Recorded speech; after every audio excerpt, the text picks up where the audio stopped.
So Russ, you're out here on the streets of Hollywood. Tell me about it. Well, we had an apartment, but they raised our, we're both disabled, and they raised our rent from $12.50 to, no, from $10.50 to $15.50, and we just simply can't afford it anymore. We're like most people who have SSI, priced out by $100 to $200. That's the way it is all across the country. And it's like we don't really have any options anymore. I mean, if we want to apply for Section 8 or housing like that, all the lists have been closed for years and years.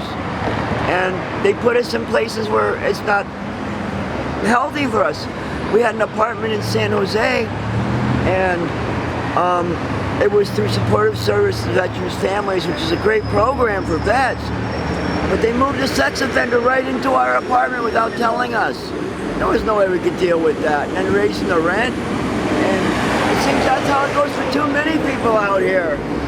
Being a veteran, there's supposed to be all kinds of VASH housing, and so you haven't been able to tap into that? No, that's what the problem is that's exactly what we were. It was Supportive Services for Veterans Families, which is basically the same thing as HUD VASH.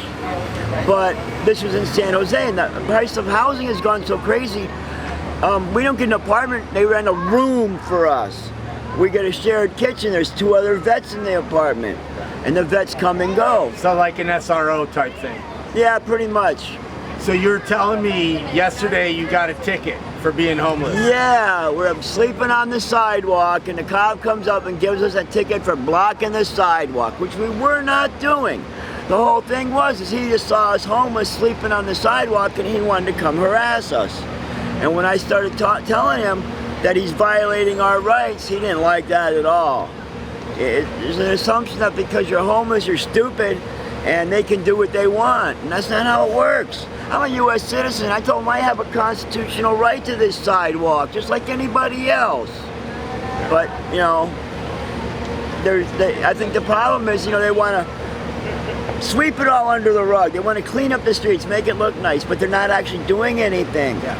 Well, criminalization is the quickest but the most expensive way to put a Band-Aid to move people, really, because it doesn't end homelessness, it just gets people out of sight. I used to live in Key West, Florida, and for the longest time, what the city would do is they would give someone $500 in a bus ticket if they signed a paper saying they won't come back. Oh my God. Of course, that doesn't float anymore, ever since Pottinger versus Miami. Yeah.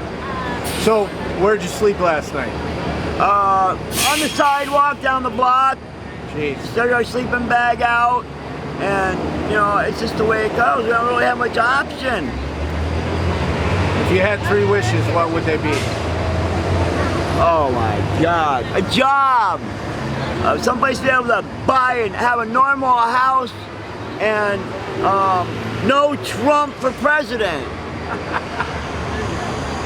We'll have to show everybody your sign. Russ, thank you very much for talking to me, and you stay safe. Thank you, I will. Thank you very much.